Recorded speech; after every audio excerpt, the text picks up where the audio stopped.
My coffee had gone cold 3 hours ago. I stared at the architectural rendering on my screen, adjusting the roof pitch for what felt like the 100th time. 3 degrees off. The judges at the citywide competition would notice. They always did. I glanced at the clock. 11:47 p.m.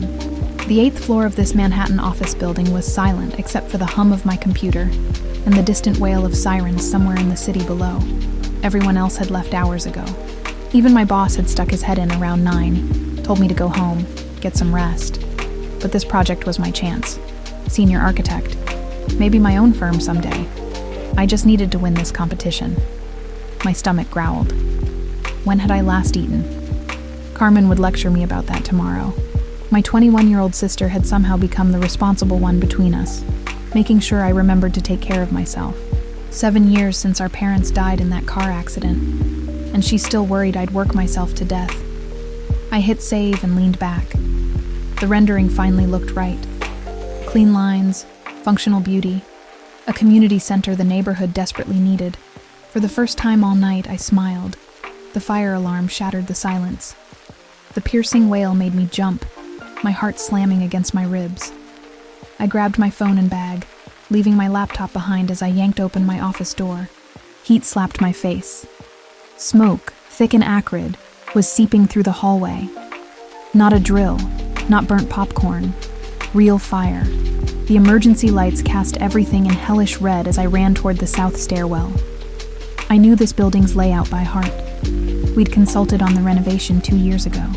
I pushed through the metal door into the concrete shaft and immediately started coughing. The smoke was worse here, a choking fog that burned my lungs. I counted steps down, keeping one hand on the wall. 8 floors. Just get down 8 floors. By the 5th floor landing, I could barely see. Each breath felt like inhaling broken glass. That's when I nearly tripped over him. A man, sprawled across the landing, blocking my path. Blood matted his black hair above his temple. More blood soaked through his white dress shirt on his right side. The fabric torn and shredded. Not burned. Cut. Stabbed. Maybe. My hands moved before my brain could catch up, checking for a pulse. Strong. Steady. He was alive. I shook his shoulders. Nothing. Dead weight. And the flames were climbing up from below, cutting off the main exit. Think like an architect, Valentina. The ventilation shaft. It ran from basement to roof with access panels every 3 floors. If I could get us to the panel on this floor, we could climb up instead of down. But I'd have to drag this unconscious stranger through the 5th floor offices first. I hooked my arms under his armpits and pulled. He was easily 6 feet tall, pure muscle. I weighed 130 pounds soaking wet, but I dug my heels in and pulled again. He moved. Inches, but progress. The 5th floor door wasn't locked. I dragged him through the open office layout, my arms screaming, sweat and tears mixing on my face. The ventilation access was in the northwest corner. I found the metal panel, fumbled with the latch, and it swung open to reveal a maintenance ladder. His eyes opened. Just barely. Blue-gray, even through the smoke haze. His lips moved, forming words I didn't understand. Italian, maybe. "Stay with me," I gasped. "You have to climb." He focused on me then, really looked at me with an intensity that made something electric shoot down my spine despite the circumstances. "Your eyes," he murmured in accented English. "Green. Like a wet, painful cough.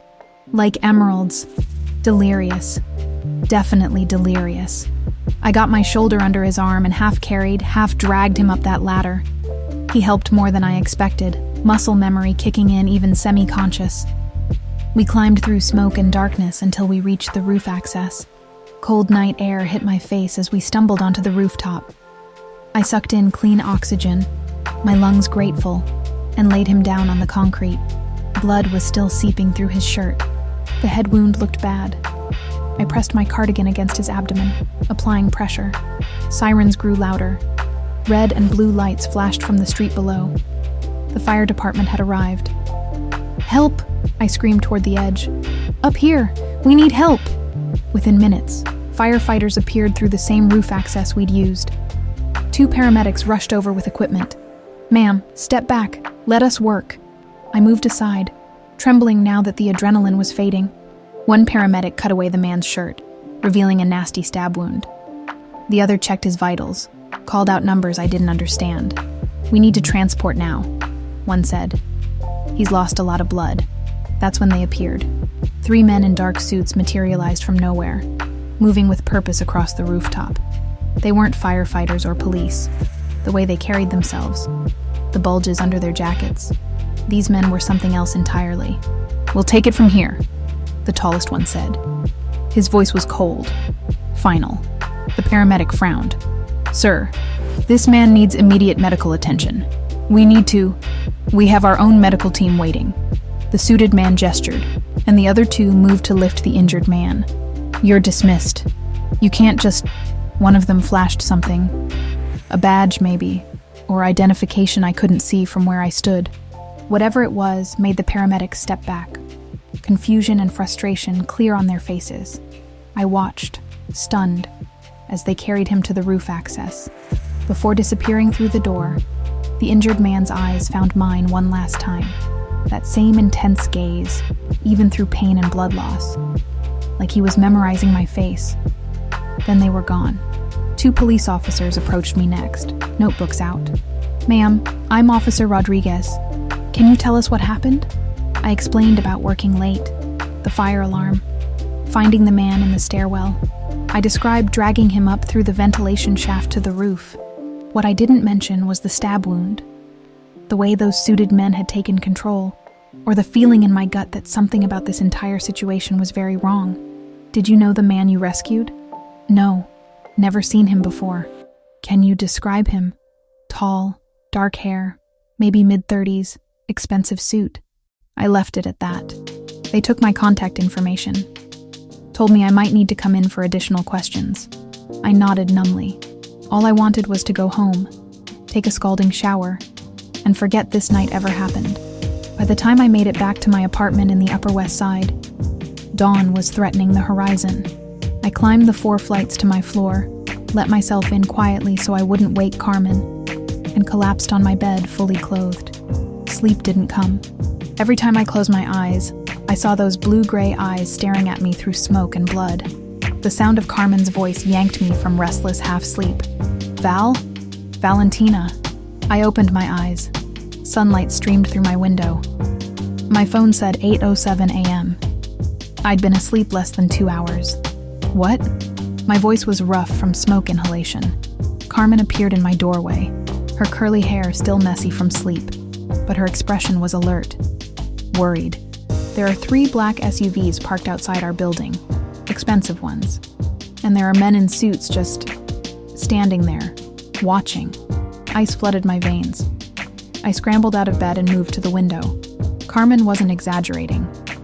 3 identical black SUVs lined the street below, and at least 6 men in dark suits stood on the sidewalk, waiting, not talking, just watching our building. My phone rang. Unknown number. My hand trembled as I picked it up. Every instinct screamed not to answer, but something made me swipe to accept. "Hello? Miss Valentina Brennan." A man's voice, smooth, accented, controlled. "I believe we need to talk." The voice on the phone was smooth as expensive whiskey, with an accent that turned each word into something deliberate. Dangerous. "Who is this?" My voice came out steadier than I felt. "My name is Rafael Cordemare. We met last night under unfortunate circumstances. You saved my life, Miss Brennan. I'd like to express my gratitude properly." I glanced at Carmen, who was still staring out the window at the SUVs. My heart hammered against my ribs. "I don't know what you're talking about." A soft laugh, not mocking, almost appreciative. "The fire at the office building on 7th Avenue, the stairwell on the 5th floor. You dragged me through a ventilation shaft despite weighing a fraction of what I do. Your eyes are green, like emeralds, I believe I said. Heat flushed my cheeks." He remembered that? Through blood loss and smoke inhalation, he remembered saying that? "How did you get my number?" "I have resources." A pause. "I also know you live on the 4th floor of a building on West 83rd Street with your sister Carmen, who's 21 and studying medicine. You work as a junior architect at Morrison & Associates. Your parents died 7 years ago in a car accident on the Taconic Parkway. You have $43,000 in student loan debt and send $400 monthly to a care facility in Baltimore, where your grandmother lives with advanced dementia. My blood turned to ice. Are you threatening me? On the contrary, I'm demonstrating that I take my debts seriously.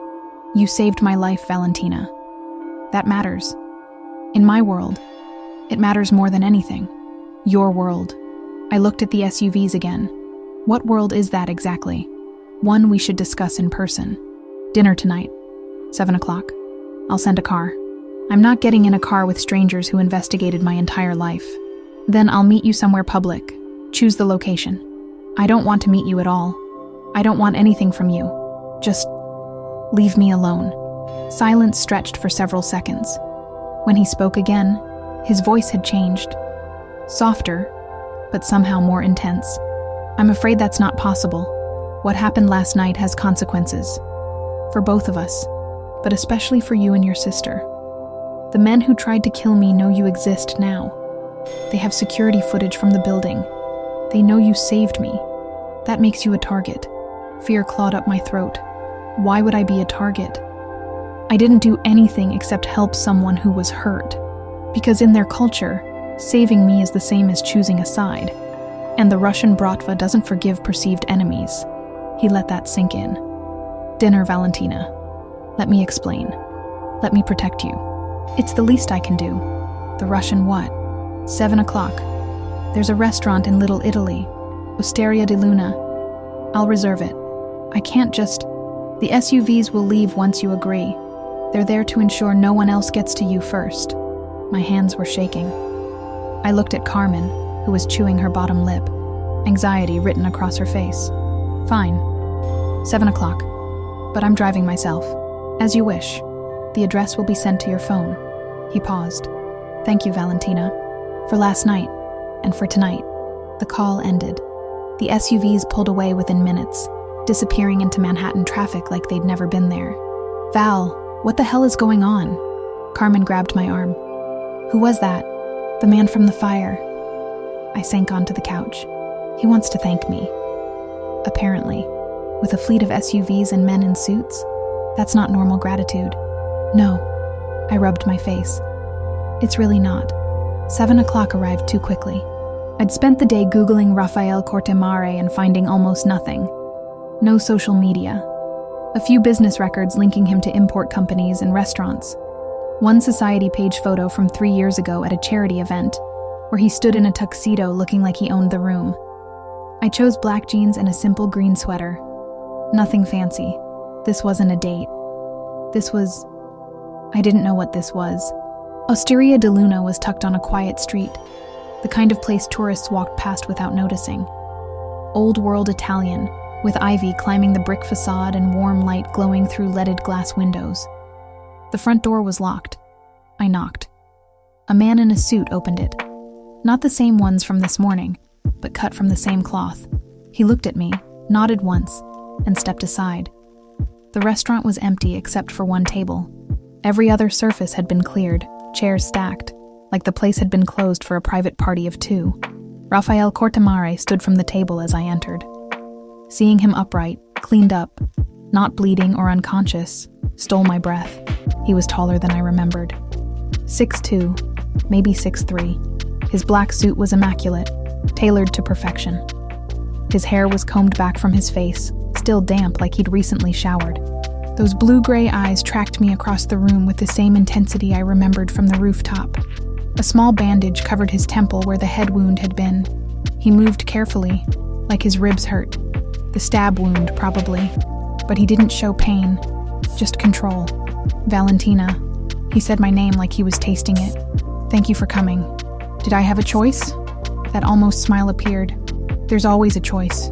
You could have refused, called the police, run. I Googled you. There's almost nothing. I prefer privacy. Or you scrub the internet clean. I stayed near the door. Who are you, really? He gestured to the table. Sit. Let me explain. Against my better judgment, I crossed the room and sat. He took the chair across from me. A waiter appeared from nowhere, pouring wine I hadn't ordered. I run an organization, Raphael began. Import, export, restaurants, real estate.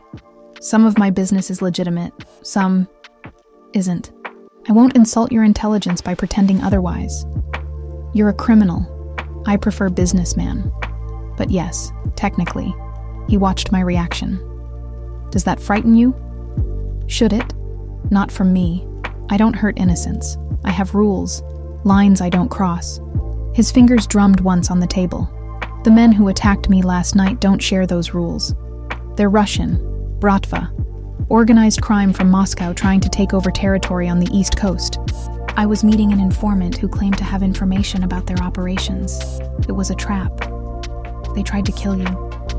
Yes, 2 men ambushed me in that office building. I managed to eliminate them, but not before taking damage. They hit my head, stabbed my side, then set the fire to destroy evidence. I would have died if you hadn't found me. His eyes held mine. You risked your life for a stranger. Why? Because you needed help. That's it? No hesitation? No thought for your own safety? I'm a human being. You were hurt. I couldn't just leave you. Something shifted in his expression. Softness I didn't expect. Most people would have, especially in this city. You're unusual, Valentina Brennan. The waiter returned with food I hadn't ordered. Fresh pasta, perfectly seasoned. My stomach reminded me I'd barely eaten all day. I don't want your money, I said. Or gifts. Or whatever you think you owe me. What do you want? To go back to my normal life. To stop being involved in whatever this is. Raphael leaned back, wincing slightly. The movement pulled at his injury. I can't give you that. The Bratva knows your face now. They'll come for you eventually. To punish me through you. Or to use you as leverage. Then what am I supposed to do? Let me protect you. And your sister. By surrounding us with armed men? By controlling where we go? By keeping you alive? His voice hardened. Make no mistake, Valentina. These men will hurt you. They'll hurt Carmen. They don't care that you're innocent. Fear curled in my stomach, but I pushed it down. And what do you get out of protecting me? Nobody does something for nothing. Peace of mind. He picked up his wine glass. And perhaps your company. I find you fascinating. I'm not fascinating.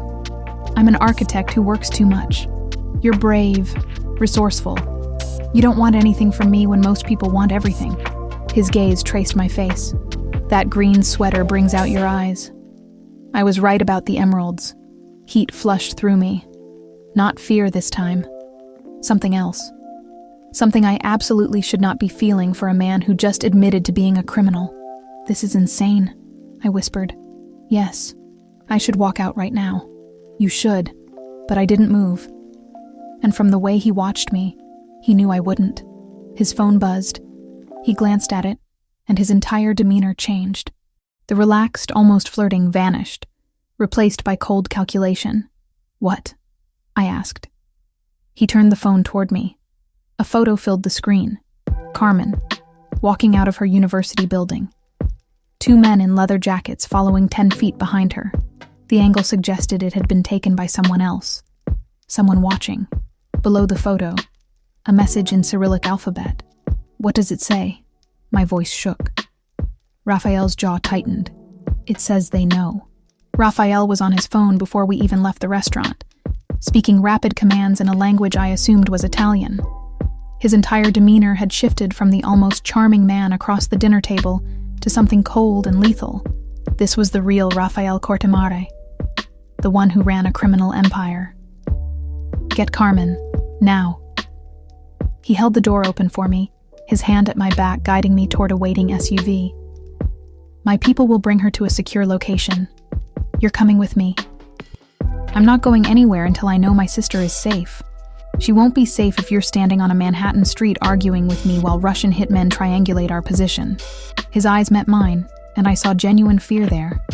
Not for himself. For me. Please, Valentina, trust me this once. The SUV pulled up. I got in. The drive to Long Island was silent except for Raphael's phone calls. He switched between English and what I now recognized as Italian, coordinating movements like a general preparing for war. I caught names: Gabriel, Sophia, Elena. People in his organization, apparently loyal enough to mobilize at midnight. "Where are we going?"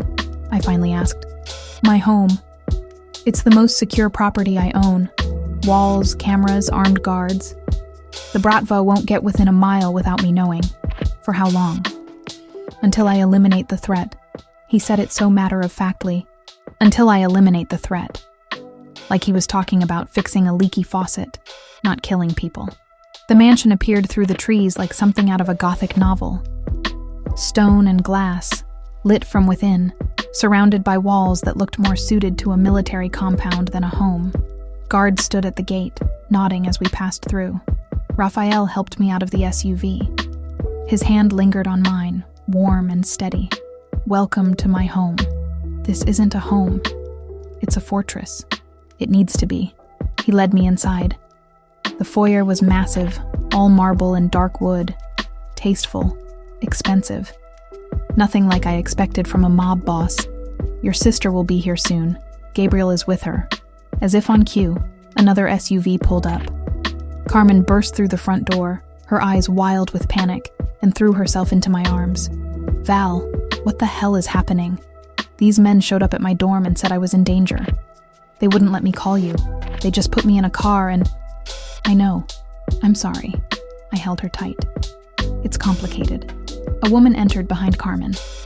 Late 40s, silver-streaked black hair pulled back severely, wearing a suit that screamed competence and danger.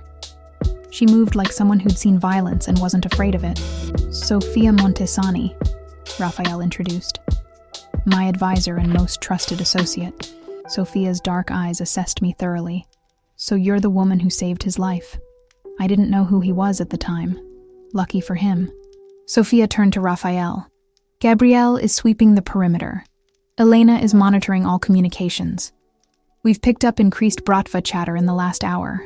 They know about the girls." "How?" Raphael's voice dropped to something dangerous. "Someone at the hospital recognized Carmen from security footage. They've been watching her for days, waiting to see if we'd move her." Sophia's gaze flicked to me. "When you showed up at the restaurant tonight, they confirmed you were both targets." My blood ran cold. "Days? They've been following my sister for days. This is your fault." Carmen's voice shook with fury. She pulled away from me, glaring at Raphael. "She saved your life and now we're hunted because of it." "Yes." Raphael didn't flinch from her anger. "That's exactly what happened, and I take full responsibility, which is why you're both under my protection now. We don't want your protection. We want our lives back.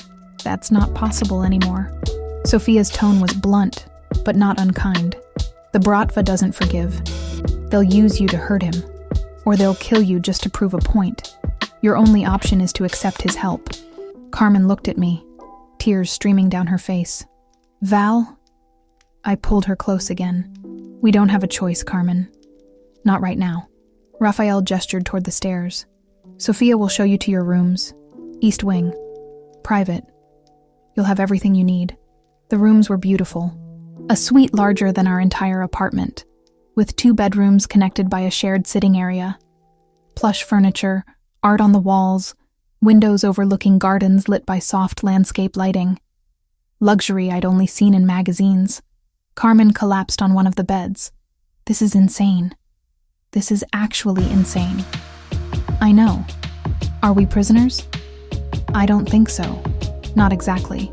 But I wasn't sure." The line between protection and captivity seemed very thin. Sophia appeared in the doorway. "There are clothes in the closets, your sizes, toiletries in the bathrooms. If you need anything, press the intercom. Someone will respond immediately." "How did you know our sizes?" I asked. "Raphael is thorough." She turned to leave, then paused. "For what it's worth, he's genuinely trying to keep you safe. He doesn't make promises lightly." After Sophia left, I helped Carmen get ready for bed. She was exhausted, emotionally wrung out. Within minutes of lying down, she was asleep. I wasn't tired. Too much adrenaline, too much fear, too many questions racing through my mind. I changed into pajamas someone had provided, soft cotton that fit perfectly, and left the suite. The mansion was quiet. I wandered through hallways, memorizing the layout with my architect's eye. North Wing offices, South wing, private quarters. Center was public spaces. And then I found the library.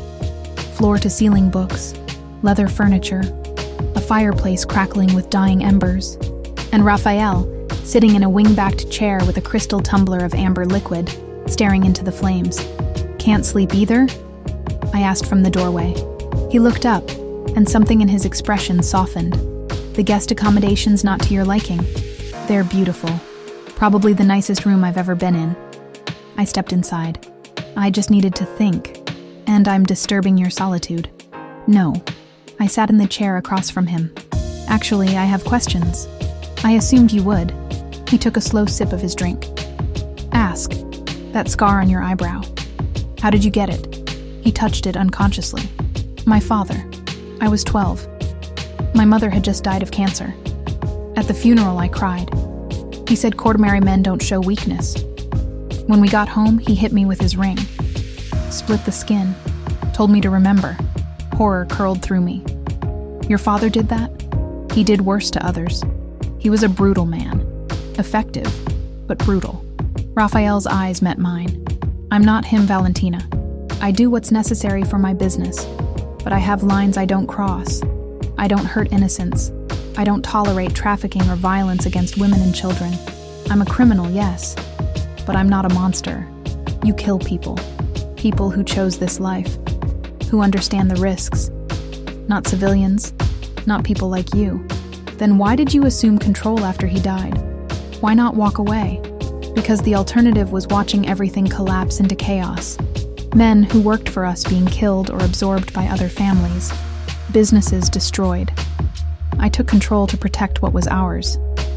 And maybe," he hesitated, "maybe to prove I could do it better. Without his cruelty." The vulnerability in his admission surprised me. This powerful, dangerous man admitting he'd wanted to prove something to a dead father who'd abused him. "My parents died when I was 19, I said quietly. "Car accident. Carmen was only 14. I became her legal guardian overnight. Dropped out of college for a year to work, pay bills, keep us afloat. When I finally went back to finish my degree, I worked 3 jobs to cover tuition and her expenses. I've been responsible for her ever since. That's why you saved me." Raphael leaned forward. "You see someone in trouble, you help.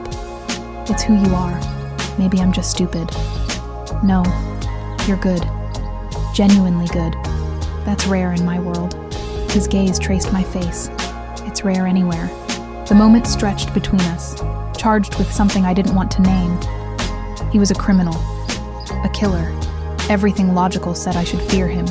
But sitting in that library, firelight casting shadows across his face, all I felt was an impossible pull toward this complicated, dangerous man who'd been hurt by his father and built an empire from pain. Gabriel appeared in the doorway, his expression urgent. "Boss, Sophia got intel from Elena. We have a problem. 3 days. That's how long it had been since Gabriel interrupted us in the library with news of increased Bratva movements. 3 days of living in Raphael's fortress, watching Carmen struggle between fear and resentment, feeling the weight of armed guards following my every step outside our suite. And 3 days of Raphael, keeping a careful distance from me. Professional, polite, nothing like the man who'd shared vulnerabilities over firelight, whose gaze had traced my face like he was memorizing it. Until tonight. Sophia burst into the dining room where Carmen and I were picking at our dinner. Her expression was grim. "They're moving on the hospital. Mount Sinai. They've taken a patient hostage. Man in his 70s with ties to your organization." She looked at Raphael. "They're using him as bait to draw out Carmen." My sister went pale. "The hospital where I volunteer?" "Yes." Raphael was already on his feet, phone in hand, issuing rapid commands. "Gabriel, mobilize everyone. We intercept before they breach the building." "Wait." I stood too. "I know that hospital. My firm did the renovation plans 2 years ago. I know every entrance, every stairwell, every blind spot in their security." Raphael barely glanced at me. "Not relevant. You're staying here." "It's completely relevant. If you want to evacuate patients without causing panic, I can tell you exactly how to move through the building without triggering main hallways. I can help." "Absolutely not." She has a point, boss. Gabriel appeared in the doorway, already armed. Hospital layouts are complicated. Having someone who knows the architecture could save time. She's a civilian. She's also the reason we're in this mess. I regretted the words the moment they left my mouth, but I didn't take them back. Let me help fix it. Raphael's jaw tightened. For a long moment, he just stared at me. Then reluctantly, fine, but you wear a vest and you follow my orders exactly. No arguments. No heroics. The bulletproof vest was heavy, uncomfortable, making it hard to breathe as I climbed into the SUV. Raphael sat beside me, silent and coiled tight like a spring about to snap. Why did you really agree? I asked quietly. Because you're stubborn enough to try something foolish if I left you behind. His eyes met mine. And because I can protect you better if you're where I can see you. We reached Mount Sinai at 4:37 a.m. The hospital was a massive complex of interconnected buildings, most of the windows dark at this hour. Raphael's men were already positioned around the perimeter. Sophia coordinated through an earpiece, her voice calm and efficient. Security is on our payroll, she told me. They're evacuating the patient quietly through the service elevator. You need to guide our people through the fastest route to the underground parking where the exchange is supposed to happen. My architect's brain kicked in. I pulled up the renovation plans on my phone, traced the route with my finger. There. Loading dock access to the basement level, connects directly to parking structure. Avoids all main corridors. Smart girl, Gabriel murmured. We moved through the hospital like ghosts. I led 6 of Raphael's men through maintenance corridors I'd memorized from blueprints, past sleeping patients and skeleton crew nurses who never noticed us. By the time we reached the underground parking level, it was 5:03 a.m. The Russians were already there. 4 men, maybe 5. It was hard to tell in the shadows cast by flickering fluorescent lights. They stood near a black van, weapons visible. Professional, calm, waiting. Raphael stepped forward into the light, and I finally saw him as he truly was. Not the vulnerable man sharing whiskey by firelight, not even the controlled businessman across a dinner table. This was Raphael Cortamare in his element. Cold, lethal, absolute. You're on my territory. His voice carried across the concrete expanse. Leave, now. One of the Russians laughed. Cortamare, we were hoping you'd come yourself. Makes this easier. Where's the patient? Released. We don't actually want him. We want the sister. He gestured vaguely in my direction, even though I was hidden behind a pillar. The one who saved your life. Viktor Sokolov sends his regards. Tell Viktor he can deliver his regards in person. Raphael's hand moved to his weapon. After I'm done with you. Everything happened at once. Gunfire erupted. I ducked behind the pillar, hands over my ears, my heart trying to punch through my ribs. The sound was deafening in the enclosed space. Concrete exploded where bullets struck. Glass shattered. Men shouted in Russian and Italian. Through the chaos, I watched Raphael move. Fluid, precise. Each shot calculated. He wasn't just fighting. He was conducting a lethal symphony, his men moving in perfect coordination around him. This was what true power looked like. Not wealth or influence. This. Command over life and death. I saw the ricochet before I understood what was happening. A bullet struck the metal frame of a parked car, angled wrong, bounced toward me at impossible speed. Raphael was there. I didn't even see him move. 1 second, he was 20 feet away. The next, he was in front of me, his body between mine and the bullet. It caught his left arm, tearing through his jacket, leaving a streak of red in its wake. He didn't even flinch. Stay down, he growled, then returned fire. The Russians retreated when more of Raphael's reinforcements arrived. 2 were captured. The others escaped into the early morning darkness. Back at the mansion, I found Raphael in the library. He'd removed his jacket, his white shirt sleeves soaked red. He was trying to examine the wound himself, his face tight with controlled pain. Let me. I grabbed the first aid kit Sophia had left on the side table. Sit down. It's nothing. It's a bullet wound. Sit. He obeyed surprisingly. I cleaned the blood away carefully. The bullet had carved a groove along his bicep. Deep, but not catastrophic. Still, Seeing his blood on my hands made something twist painfully in my chest. You could have been killed. My hands trembled as I applied antiseptic. So could you. That bullet was meant for your head. His uninjured hand caught my wrist, steadying me. I promised to keep you safe, Valentina. His fingers were warm against my pulse point. I could feel my heartbeat hammering against his touch. We were too close. I could see gold flecks in his blue-gray eyes, see the tension in his jaw, the way he was breathing just slightly too fast. Thank you. The words came out barely above a whisper. For saving me. Always. His thumb moved against my wrist, a gentle stroke that sent electricity up my arm. I will always... Sophia appeared in the doorway.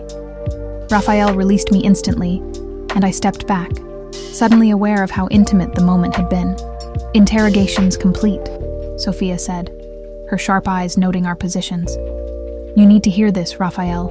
The library suddenly felt too small. The information Sophia delivered was worse than I'd imagined. Viktor Sokolov wasn't just fighting a territorial war. He was systematically eliminating every Italian organization on the East Coast, creating a Russian monopoly. And the Kortemar family was his primary target because they controlled the port of New York, essential for international smuggling operations. There's more, Sophia continued. Elena hacked their encrypted communications.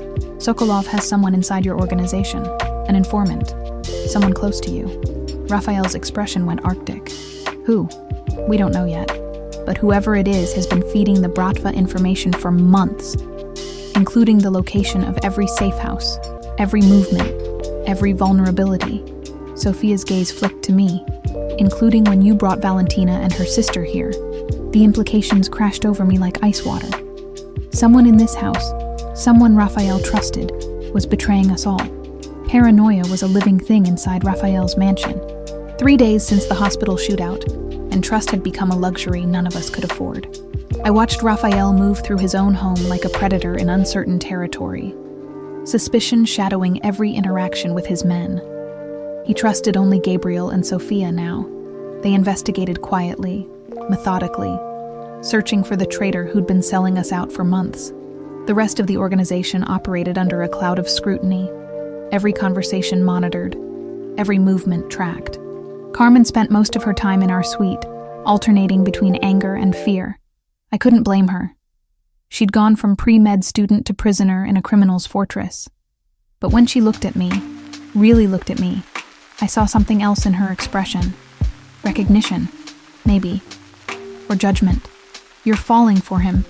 She said it on the 4th morning, watching me stare out the window toward the gardens where Raphael was walking alone. That's ridiculous. Is it? You light up when he walks into a room. You find excuses to be where he is. Carmen crossed her arms. Val, he's a criminal, a killer. I know what he is. Do you? Because from where I'm standing, you're forgetting why we're here. We're not guests. We're liabilities he's managing. Her words stung because part of me feared she was right. But another part, the part that remembered firelight conversations and the way Raphael had thrown himself in front of a bullet meant for me, that part knew it was more complicated than liability management. Raphael gave me space to explore his world during those 3 days. He showed me the legitimate businesses first. A chain of Italian restaurants that actually served incredible food. An import company dealing in wine and olive oil, all properly licensed and taxed. Real estate holdings across the city, including the building where my firm had offices. You own my office building? I'd asked, surprised. I own many buildings in Manhattan. It's good investment. Legal profit. He'd smiled slightly. Not everything I do is criminal, Valentina. But he didn't hide the rest. The warehouse where shipments arrived at odd hours. Containers holding more than just wine.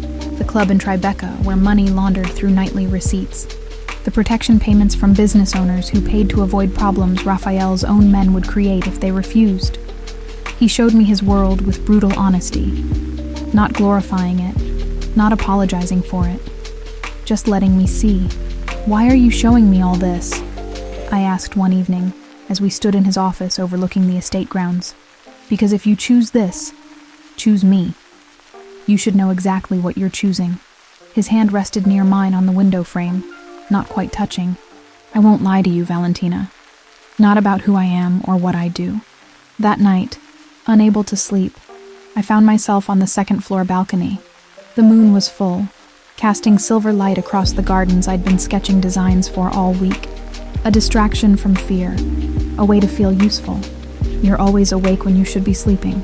Raphael's voice came from behind me. I turned.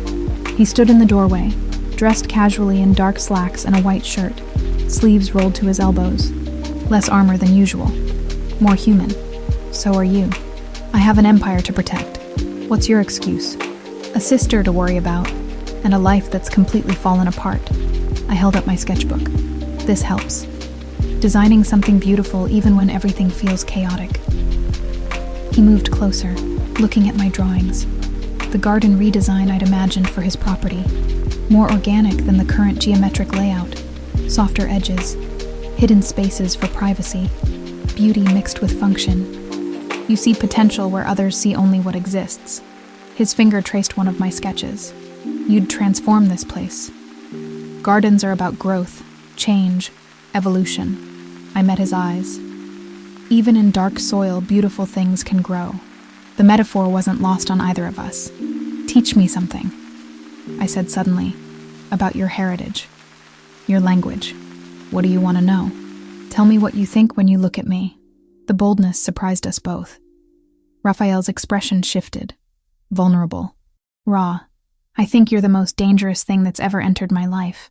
Not because you threaten me, because you make me want things I have no right wanting.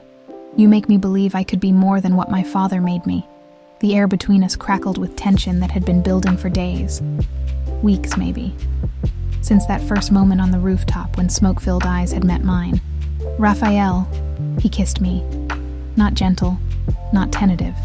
Deep and consuming, like he was drowning and I was oxygen. His hands cupped my face, angling my mouth to his, and I melted into him completely. Every rational thought evaporated. There was only this, only him. Only the way my body recognized his, like coming home to something I'd been searching for my entire life. When we finally broke apart, both breathing hard, his forehead rested against mine. I can't do this to you, he whispered. You deserve someone clean. Someone who won't wake you with nightmares or put you in danger just by loving you. Someone better than me. I grabbed his shirt, fisting the fabric, keeping him close. Stop deciding what I deserve. I'm 27 years old, Raphael. I've raised a sister since I was 19. I've worked 3 jobs while finishing my degree. I've survived loss and debt and impossible choices. I'm not some naive girl who needs protecting from her own decisions. Valentina, I choose you. The words came out fierce, certain. I choose this. Whatever happens, I'm choosing it with my eyes open. His thumb traced my cheekbone. You'll regret it, maybe, but it'll be my regret. My choice. He kissed me again, softer this time. Reverent. Like I was something precious he was afraid of breaking. A crackling sound interrupted us. Raphael's radio, clipped to his belt. Elena's voice, urgent and tinny. Boss, now. We found him. Raphael pulled away immediately. All business again. But his hand caught mine, squeezed once, before he pressed the radio button. Talk to me. The traitor. It's Adriano Luminari. I watched Raphael's face transform. Cold. Lethal. You're certain? Positive. Elena traced encrypted communications back to his phone. He's been feeding the Bratva everything for 8 months. Since... Sophia's voice cut in. Since you initiated the territorial push that got his brother killed. Where is he now? That's the problem. Elena's voice was grim. He just sent a message to the Russians. He gave them the Queen's safe house location, where Carmen was moved yesterday. My heart stopped. Carmen? Gabriel's with her. Only 4 men for security. We thought it was temporary, just overnight. Sophia's voice tightened. Russians are mobilizing. Elena intercepted the chatter. They'll be there in 15 minutes. Raphael was already moving, pulling me with him toward the stairs. Get everyone, now, full mobilization. Raphael! My voice broke. My sister. I know. His eyes met mine, and I saw the promise there. I'll get her back. I swear it. We ran through the mansion, sirens already blaring, men scrambling to vehicles. Carmen was in danger because of me, because I'd saved Raphael, because I'd chosen this world, and we had 15 minutes to save her life. The drive to Queens was 40 minutes of pure hell. I sat in the back seat of the SUV, pressed between Raphael and Sophia, watching city lights blur past at speeds that should have terrified me. But fear for Carmen eclipsed everything else. Raphael was on the phone constantly, coordinating his forces in clipped Italian. His face was carved from stone, emotionless, but his hand found mine in the darkness, fingers interlacing, grip almost painful. That squeeze was the only indication he felt anything at all. "We're 5 minutes out," Gabriel's voice crackled through the radio. "I've got visual on the safe house. Gates intact. No movement outside." Raphael's jaw tightened. "Stay sharp." We arrived at 2:47 a.m. according to the dashboard clock. The safe house was a nondescript building in a residential neighborhood, the kind of place that blended into Queen's anonymity. Except the gate hung crooked on its hinges. The front door stood open, and even from the street, I could see broken glass glittering on the concrete. Raphael was out before the SUV fully stopped, weapon drawn, moving toward the building with lethal precision. Gabriel and 4 other men flanked him. Sophia grabbed my arm when I tried to follow. "Stay in the vehicle. That's my sister in there. Which is why you stay here. You can't help her if you're dead." I watched through the windshield as they entered the house. Every second stretched into eternity. Then Raphael emerged, supporting Gabriel. Blood streaked Gabriel's face from a gash above his eye. He was conscious but staggering. Raphael's expression when he looked at me confirmed my worst fear. Carmen was gone. I was out of the SUV and running before Sophia could stop me. Inside the safe house, I found 2 of Raphael's men dead. Clean shots to the head. Professional. The kind of killing that left no room for survival. "How long?" Raphael barked at Gabriel. "Maybe 10 minutes. They came through the back. 6 of them. Took Carmen and vanished." Gabriel winced. "I'm sorry, boss. I tried." "I know." Raphael's voice was ice. "Elena, talk to me." The woman's voice came through his earpiece, loud enough for me to hear. "I'm in their system. Hacked the cameras at 3 Bratva locations. Found her. Red Hook, Brooklyn. Warehouse district near the old grain terminal." "How many hostiles?" "Can't tell. But Sokolov just sent a message." Elena's voice dropped. "He wants to trade. Carmen for Valentina. Says you have 1 hour to decide." The world tilted. Raphael's eyes met mine, and I saw something break in them. Fury mixed with desperation. "Not happening." "Raphael?" "No."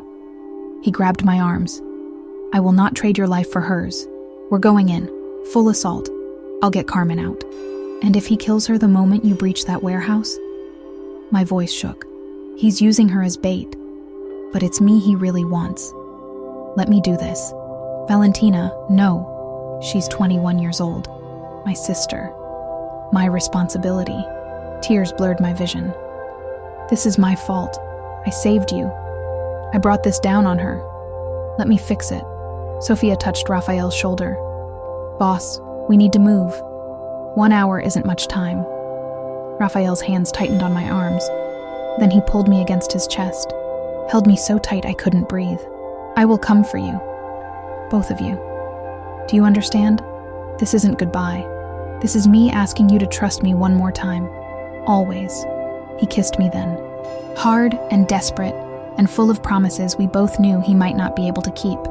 Then he released me and turned to his men. "We have 53 minutes. Get me schematics of that warehouse.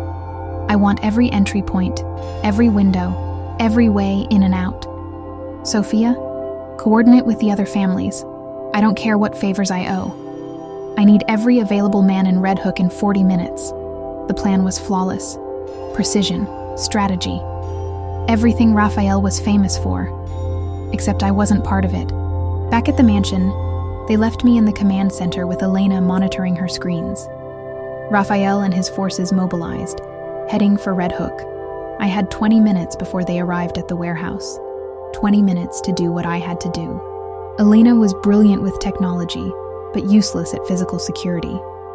I'd been studying this mansion for days, using my architect's eye to memorize layouts, to notice the maintenance corridor that connected the east wing to the garage, the exit that bypassed all the main security checkpoints because it was designed for staff and deliveries. I found the corridor, slipped through like a ghost, and reached the garage where a dozen vehicles sat idle. Keys hung on hooks labeled by car. I grabbed the first set I found, climbed into a BMW, and drove through the service gate that opened automatically for outgoing vehicles. I was half a mile away before anyone noticed. I used my phone to call the number Sokolov had sent. A voice answered in accented English. "The Kortemar girl. Calling to beg? I'm calling to trade. Me for Carmen. I'm on my way to Red Hook now. Alone." Silence. Then, "You're lying. Kortemar would never allow it. He doesn't know. I left. Tell Sokolov I'll be there in 30 minutes. He gets what he wants. Me. But Carmen walks free. How do we know this isn't a trap? Because if Raphael knew I was coming, he'd stop me. This is my choice. My trade. Tell Sokolov." I ended the call before they could respond. My hands shook on the steering wheel. What I was doing was insane. Suicidal, probably. But Carmen was innocent. She'd been dragged into this because of me. Because I'd saved a stranger in a burning building without knowing he was a Mafia boss. I'd fix this. Or die trying. The warehouse district in Red Hook was exactly as bleak as I'd imagined. Abandoned buildings, broken streetlights, the smell of industrial decay and salt water. I followed the address Elena had identified, found the warehouse with its rusted door and shattered windows. 3 men waited outside. They grabbed me the moment I stepped out of the car, searched me for weapons or wires, then dragged me inside.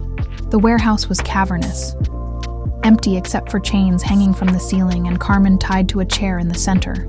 She looked up as they pushed me forward, her eyes widening in horror. "Val? No, what did you do?" "Saved you." I tried to smile. Failed. "It's okay, Carmen. It's going to be okay." Viktor Sokolov emerged from the shadows, tall, barrel-chested, with cold eyes and a smile that promised violence. The hero. "Twice now you save lives. Kortemares, now your sisters." He circled me slowly. Such selflessness is rare. Stupid, but rare. Let her go. That was the deal. The deal was you for her. But perhaps I keep both. Use you to destroy Kortemares completely. Or perhaps you die in the next 30 seconds. Raphael's voice cut through the warehouse like a blade. He stepped into the light, weapon raised, with what looked like 40 men fanning out behind him. I'd never seen anything more beautiful or terrifying in my life. Sokolov's men raised their weapons. For one heartbeat, the entire warehouse balanced on the edge of massacre. "You bring an army to a hostage exchange?" Sokolov laughed. "Predictable, Kortemare. You threaten what's mine." Raphael's eyes never left Sokolov. Also predictable. Gunfire erupted. I dropped, crawling toward Carmen as bullets shredded the air above us. Raphael's men moved like a coordinated machine, taking positions, returning fire with brutal efficiency. I reached Carmen, started working on her ropes with shaking fingers. "You came for me," she sobbed. "Always. I'll always come for you." The rope finally gave. Carmen's hands came free, just as I saw Sokolov running toward a back door. He slammed something on the wall as he disappeared.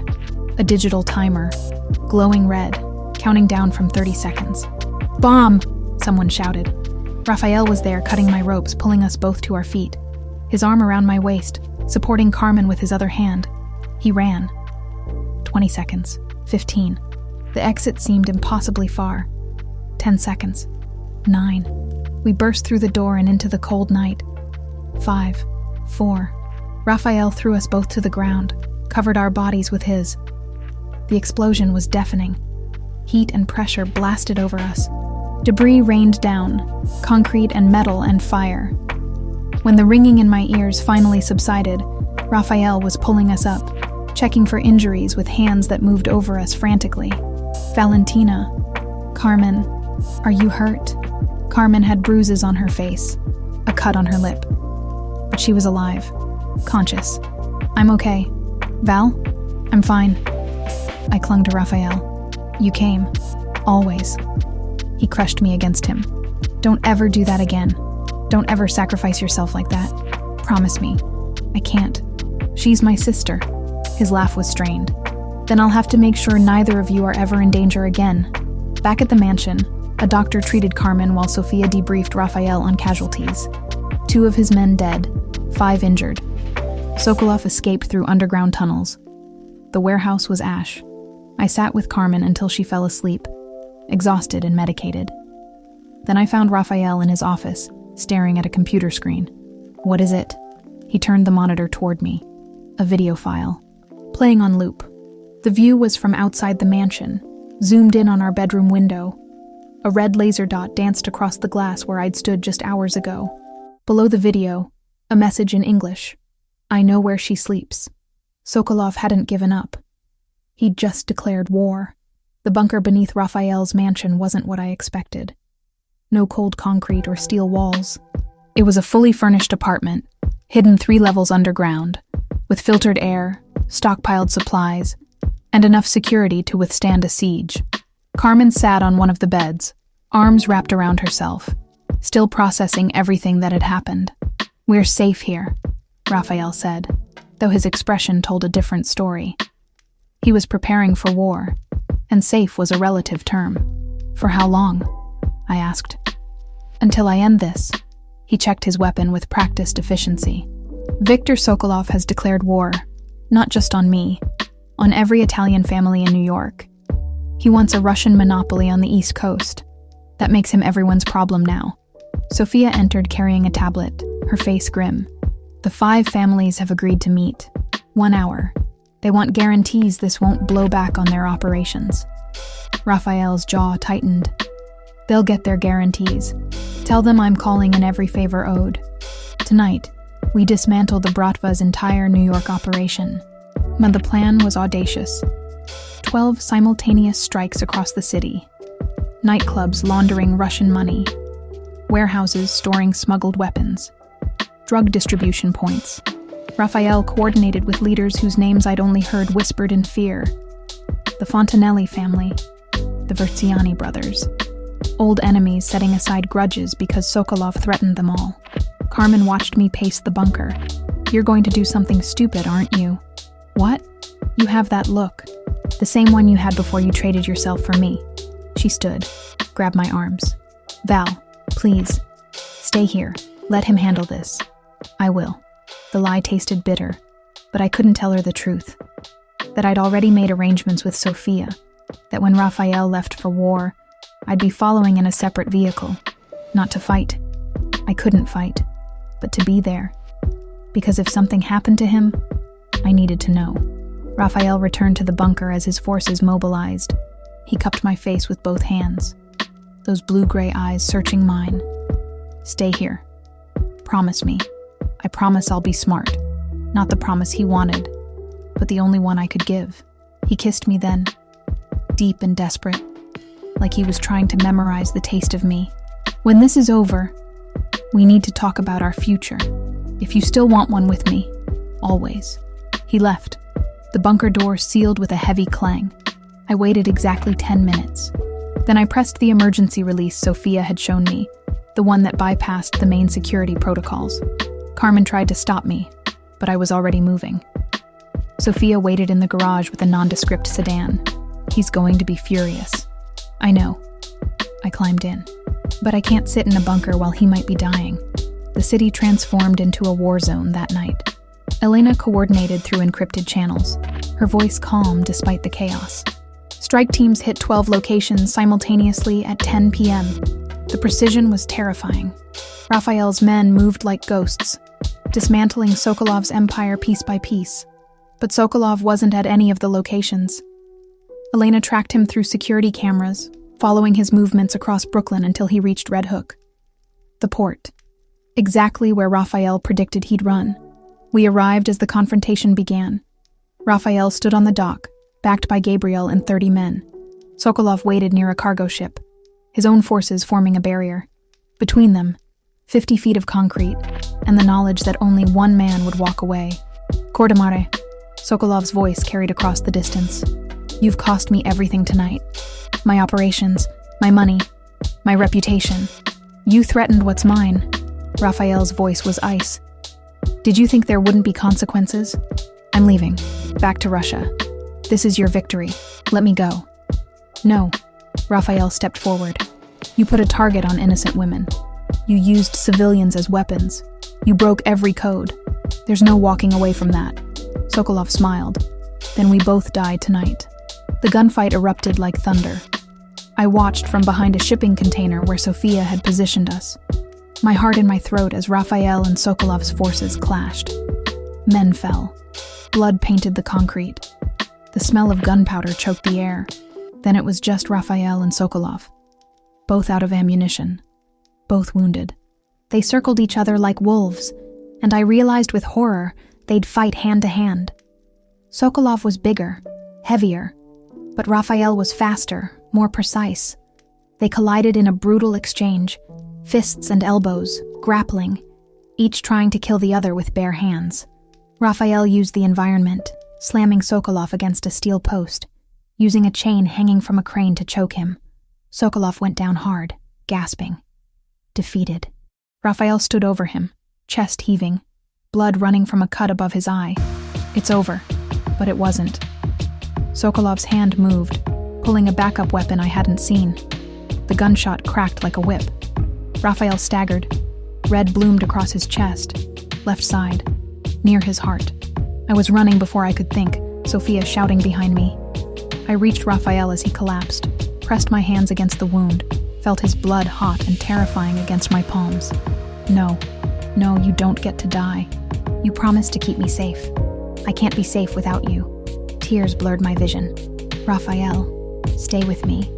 Please. His eyes focused on mine. He tried to smile. Failed. Always. So stubborn. Because you taught me to fight for what I want. And I want you. Alive. I looked up at Sofia. Where's the medic? Already called. 2 minutes out. Those 2 minutes stretched into eternity. I kept pressure on the wound. Kept talking to Raphael, kept him conscious through sheer force of will. The surgeon Sofia had on standby arrived with a mobile unit, worked on Raphael right there on the dock until he was stable enough to transport. 6 hours of surgery, 6 hours of pacing hospital corridors, while Carmen held my hand and Sofia coordinated cleanup of the night's carnage. Sokolov was dead, his organization dismantled, the Russian threat eliminated. But none of it mattered if Raphael didn't survive. The surgeon finally emerged, exhausted but smiling. He made it. Bullet missed his heart by 2 centimeters. He'll recover fully. I collapsed into Carmen's arms, sobbing with relief. 2 weeks later, Raphael was released from the secure medical facility. He recovered in his mansion while I returned to our apartment, per his request delivered through Sofia. He needed time to heal. Time to think. Time to decide if dragging me deeper into his world was fair. I gave him a week. Then I couldn't take it anymore.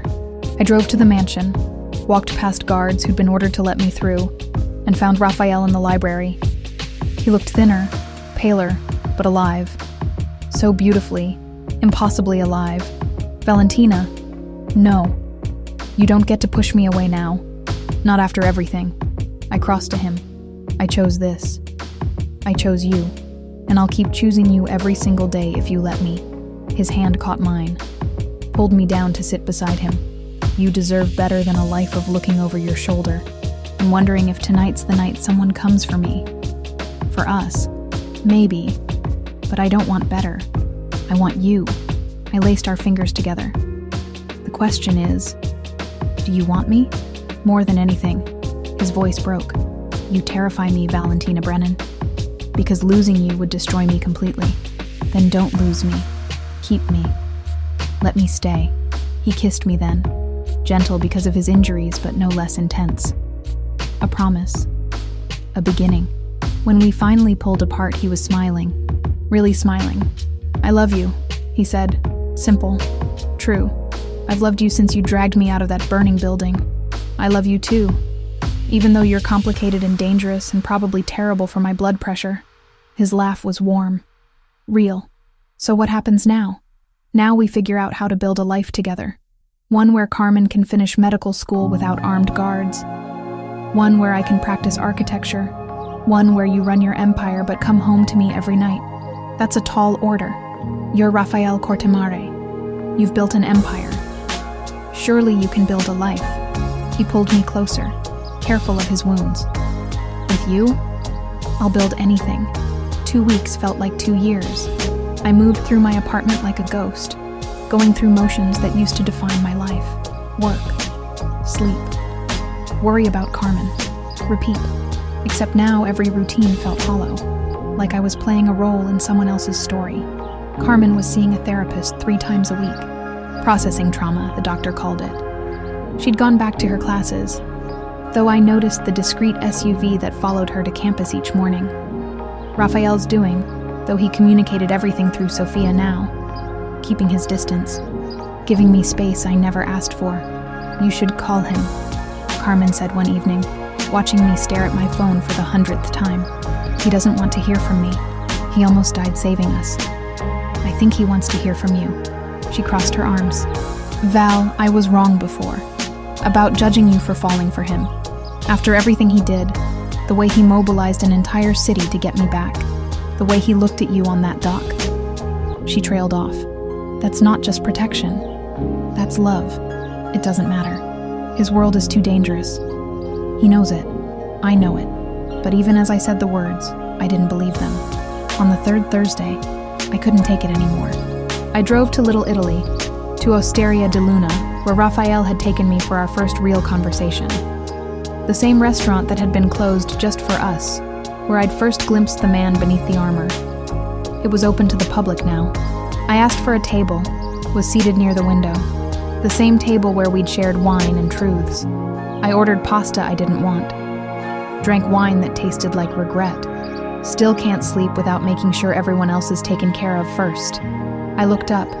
Rafael stood beside my table, dressed in a dark suit that made his blue-gray eyes even more striking. He looked healthier than 2 weeks ago. The color had returned to his face, but something in his expression was cautious, uncertain, like he wasn't sure I'd want him here. Rafael. His name came out breathless. What are you doing here? Sophia told me you were here. I couldn't stay away. He gestured to the empty chair. May I? I nodded, not trusting my voice. He sat slowly, carefully, still healing. I've been trying to give you space, to let you reconsider everything, to realize you deserve better than a life with me. Stop telling me what I deserve. I tried. His smile was sad. For 2 weeks, I tried to convince myself you'd be safer, happier without me, that the right thing was to let you go back to your normal life. But I can't lie to myself anymore, Valentina. I don't want to let you go. Then don't.